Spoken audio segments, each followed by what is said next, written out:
What up, y'all? Welcome back to another episode of the Heart of a Lion podcast. I am your host, Jay, and you have just stepped into the Lion's Den. If you're a returning listener, thank you again for coming back for more. If you're a first-time listener, then thank you for tuning in for the first time. If you have not yet, then go ahead and hit that follow button or hit that subscribe button from wherever you're listening to the podcast. You should be able to listen to this podcast wherever you get your podcast. Doesn't matter if it's Apple, Spotify, YouTube, wherever. But make sure you hit that follow and that subscribe. You can also follow me on Instagram at HoAL podcast. Again, that's at HoAL podcast. Now, before I get into it, so for me, one song that has been on my heart for a while, and it seems like it's been for a few months now, but it just, whenever I hear this song, like I feel like I could just listen to it on repeat, and that is Just Like Heaven by Brandon Lake. Like, that song is just, I always feel a sense of peace whenever I listen to it, as well as I've also been listening to Mercy Culture Worship lately. I had no idea who they were until recently, when my sister sent me one of their songs and I decided to look them up, and I've just been on a whole Mercy Culture Worship binge lately, not even knowing that my church sings much of their songs. So thank you to her for sending me that song. But yeah, that one song by Brandon Lake, Just Like Heaven, and then Mercy Culture Worship have just been in heavy rotation for me lately. Getting into the topic, church hurt, or overcoming church hurt, rather, man, when I tell you that this has been on my heart lately to record an episode for, and then this morning, I'm recording this on Monday, and when this comes out, I'm not sure yet, but I'm recording this on a Monday, and I saw that my sister, the same sister that sent me that song, she has her own podcast. So shameless plug, she has her own podcast called All the Shenanigans. Make sure you go follow, subscribe to her podcast. It is on Apple. It is on Spotify. But she released a new episode this morning, and it was talking about church hurt.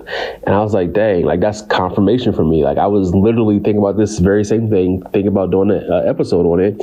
And here she goes doing an episode about it. So let me go ahead and record an episode and talk about it as well. And I know previously, I don't even know if I said this on the episode, but I know my intention when doing this podcast was to do one episode every Monday. But what I feel is more important is to follow as the Lord leads.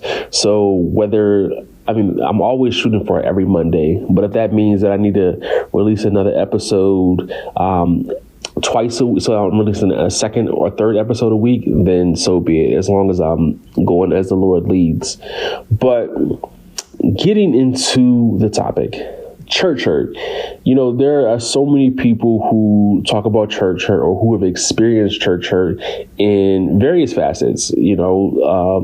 Experienced it from something as small as, I didn't like the way that so-and-so talked to me, to something as unfortunate as like being abused or anything of that magnitude. So church hurt, like, there are various degrees to it, but many people have experienced it in some form or fashion. But the thing is, like, how do we get past it? Is there a way to get past it? Some people experience church hurt in such a way, it doesn't. For some people, to them, it doesn't matter how small it looks to somebody else. To them, it's a big deal. And for them, it's enough to not go to church anymore, or it's enough to stop going for a while. They may still identify as a Christian, but they just don't go to church anymore, or just stop going for a while. And again, the question is there a way to overcome it? Are we able to overcome it? And if not, then what? But for me specifically, I'll say that I had two bouts with church hurt. One was more drastic. One was more emotional, I think, and the other one was more mental. if that makes sense. But I remember the first church that I was going to, the church that I got saved in. I got saved in 2004. At this point, it was 2010, and I was teaching Sunday school, and I just remember being super frustrated with the church, being frustrated with a lot of things. And part of it, or much of it, was, because the church was going through a long transitional period.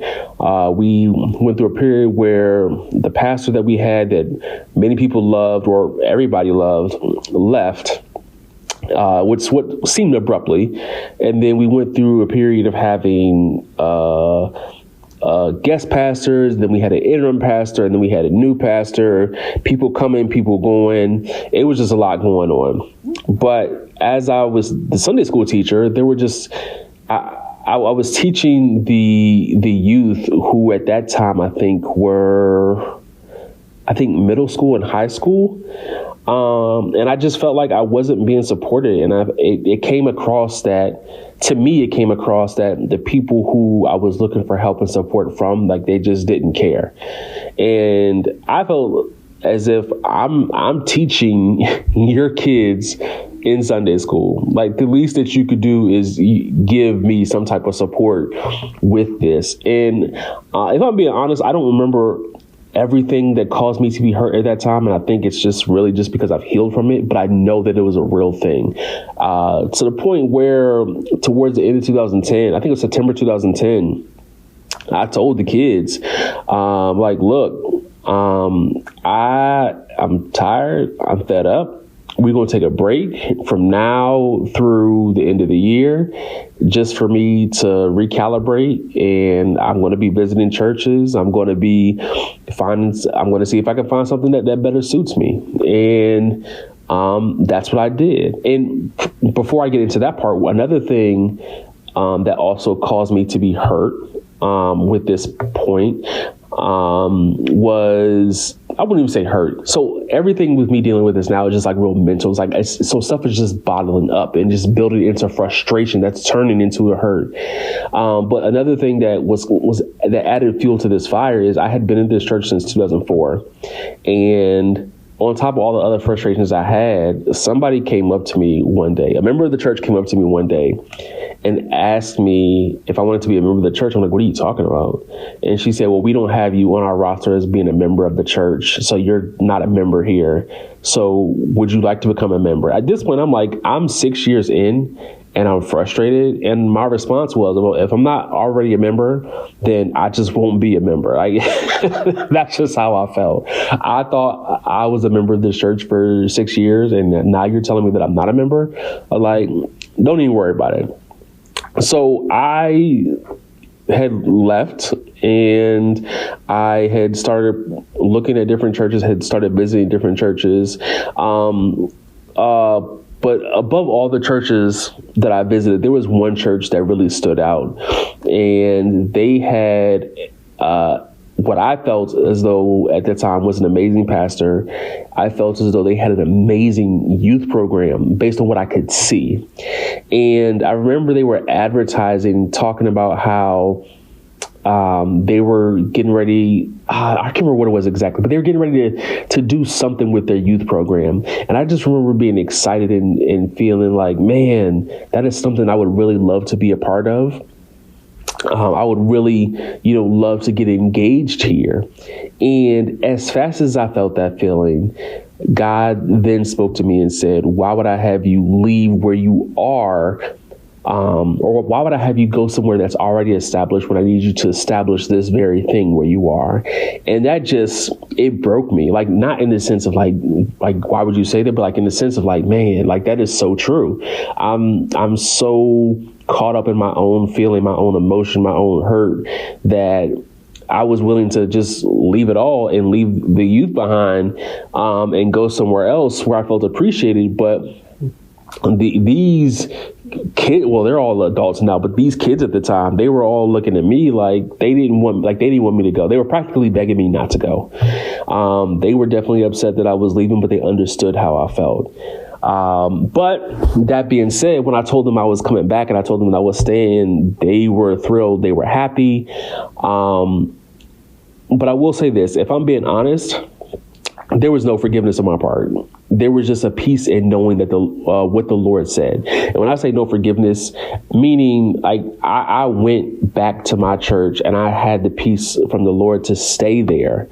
But it wasn't like it wasn't as if these frustrations, I was still upset about these different things. So there was no forgiveness in my heart, in the sense that I was still harboring these things.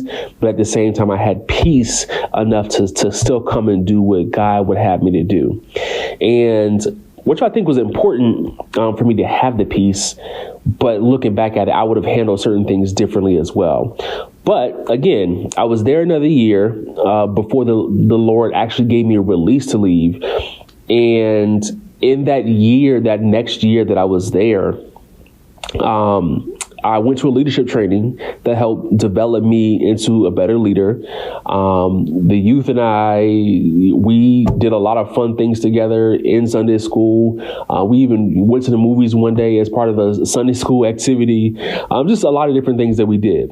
So yeah, I went to a leadership training, and then a pastor from that leadership training that I was invited to, or that I went to, he actually invited me to his church to come and preach. And then a couple months after that, that same pastor emailed me one day and said that he would love to have me at his church. But he was passing on an email from another church, from a different church, that was actually looking for a youth leader at their church, and said that I should take a look at it and apply to it.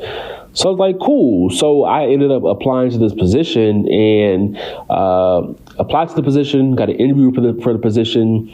I met with the guys, for which I was severely overdressed. I was dressed in a 3-piece suit with a tie, and these guys were all dressed like they were getting ready to go to the beach. But they called me not even 45 minutes after I left there and offered me the position, which was wild, because they also told me that they wanted to hire me on the spot, but they didn't want to seem desperate. And I can appreciate that, but it just goes to show how it was a God thing. So now, circling back, when I tell the youth that I'm now about to leave, the peace that they had, the growth that they had from the time a year prior, when I was frustrated and upset and ready to go, it was just night and day. Initially, again, the first year when I was upset, they were practically begging me not to leave. And then now a year later, after us spending another year together, they had peace of mind about it. They were excited for me. It sucked for them, but at the same time, this time, they understood what was going on. Now, I look at it like this. If I don't stay where I was, if I didn't stay at the place that God told me to stay, then I don't get a chance to go to this training. And if I miss out on this opportunity, if I miss out on this training, then I miss out on the opportunity where God would have me to be. So, all that being said, there was still so much hurt for me concerning this church, because I told myself I would never go back. I said, under no circumstances would I ever go back. Funny thing, less than 2 years later, I was also back at that same church because the Lord led me back there. But also he needed to work on my heart in many areas. And it wasn't until I went back that the Lord began to work on my heart in those areas. And if you listen to my last episode, when I was talking about creating safe spaces for young adults, it was also when I went back where I began to host different things for the young adults, and God moved and showed out in those areas. So fast forward to 2019, I'm at a different church. I'm married now. I was single prior to that, or I was single in the first situation. In this situation, I'm married now. My wife and I, we love our church. I am the media team lead at my church and having a great time. Then latter half of 2019 or late 2019, my wife and I, we find out that she's pregnant. Early 2020, the pandemic hit, and shortly into the pandemic, my wife and I, or my wife had our baby. Now, the pandemic in itself is crazy. It was a crazy time, and that's worth knowing a whole episode about, but that's not what this episode is about. I've been of the mindset that whatever a person chose to do during the pandemic, that's their decision and that's theirs to live with. Whether they chose to be home, cool. If they chose to be out, cool. Like that's their decision. I can't be upset about anybody's decision.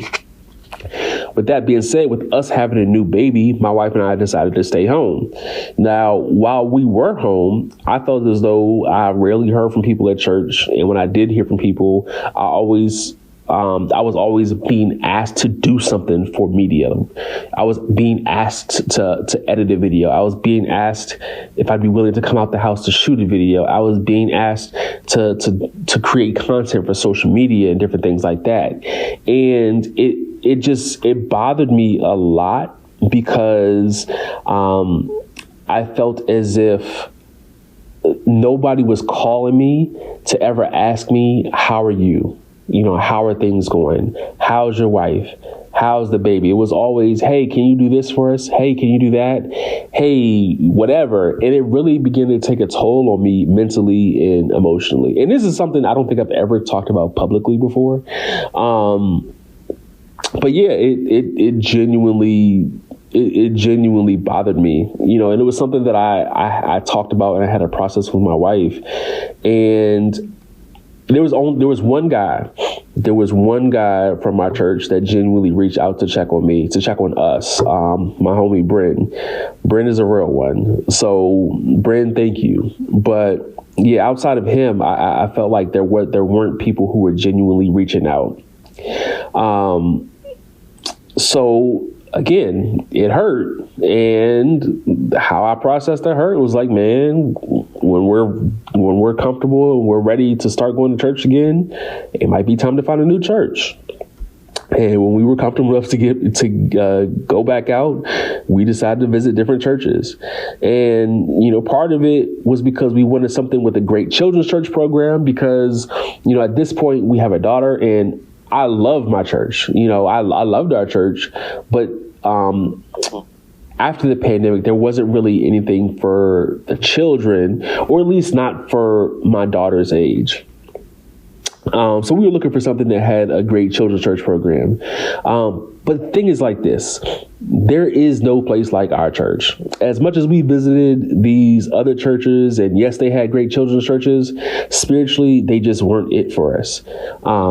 There was nothing, absolutely nothing like our church.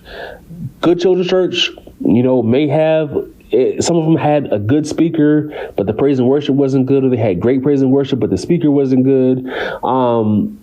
I'm not really a fan of in-and-out services or fast food services, meaning like you get there at 11 and the service is over before 12. Like for me, like that just, that doesn't work for me. For many people, that's great, but for me, it doesn't work for me, and it doesn't work for my family. But eventually, let me stop, rewind. Eventually, we committed to going back to our church, and it wasn't until last year in 2023. We had been back a while, and I had been thinking about and just processing the hurt that I had during the pandemic. And then the Lord revealed to me that it is totally possible to experience church hurt and go through the motions and emotions of it.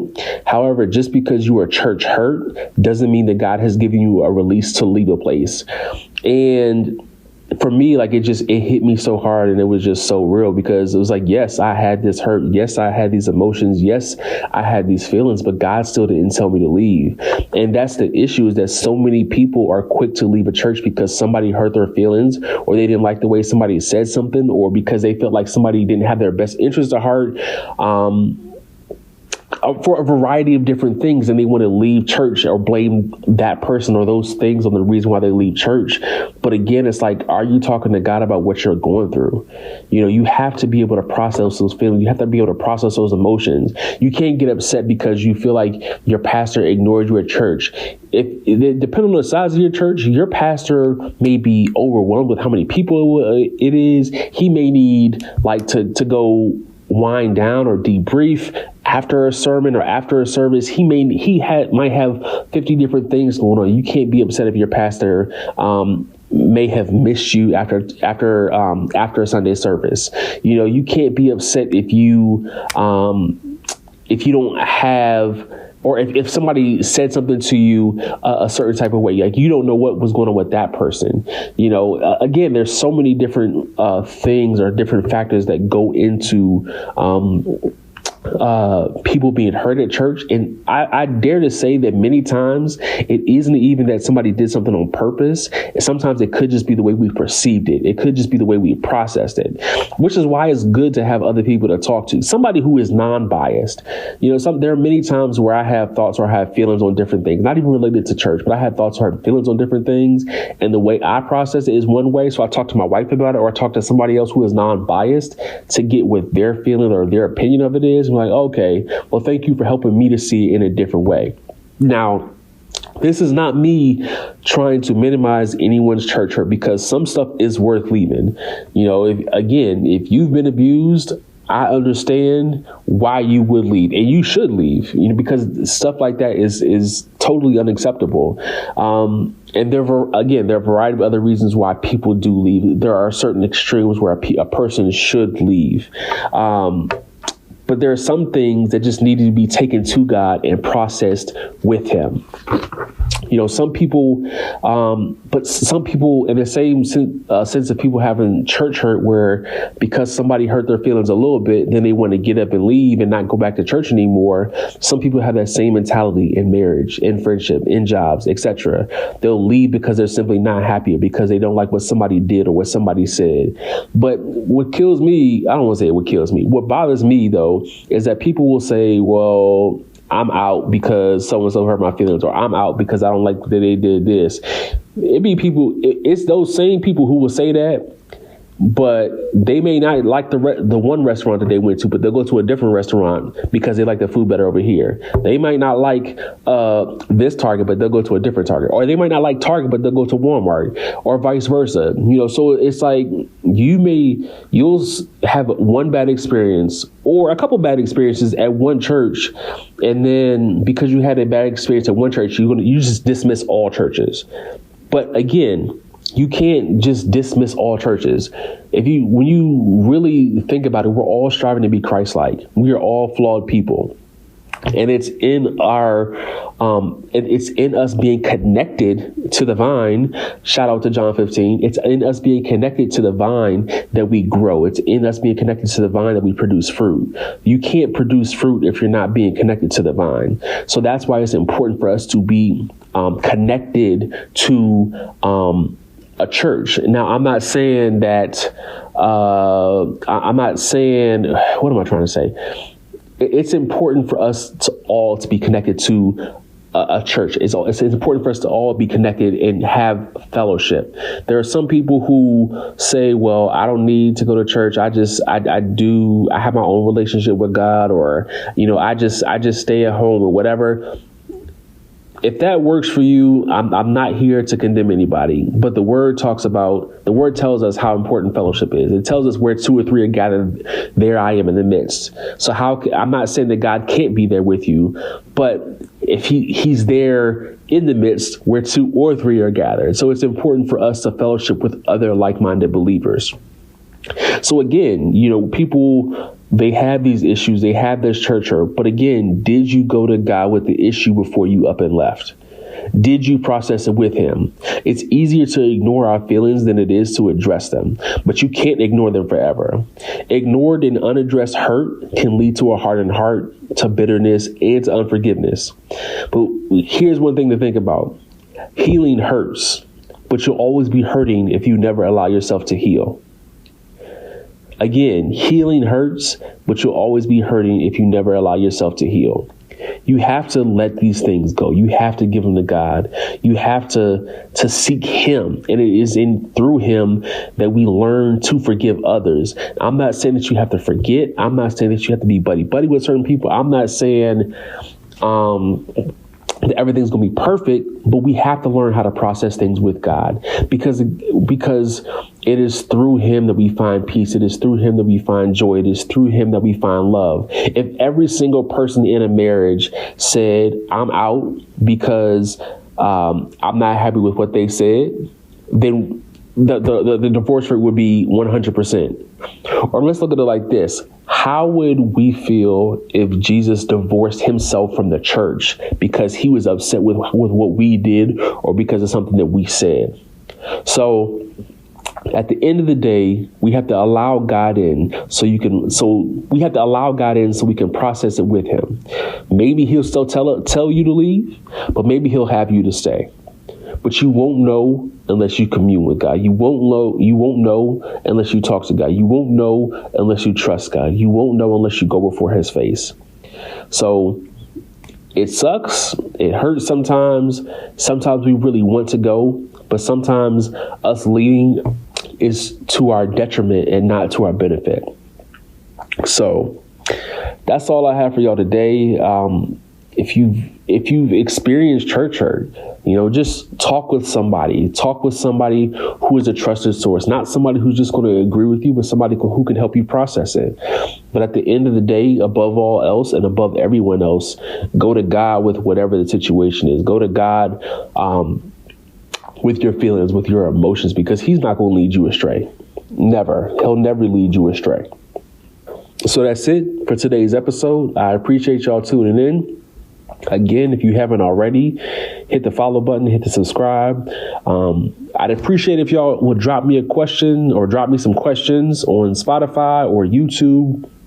I'd love to answer some of your questions on the next episode. I also created a Facebook page, so you can find me there at what is the name? The Heart of a Lion podcast on Facebook. So however you want to connect with me, there are the many different ways that you can connect. So until next time, y'all, peace.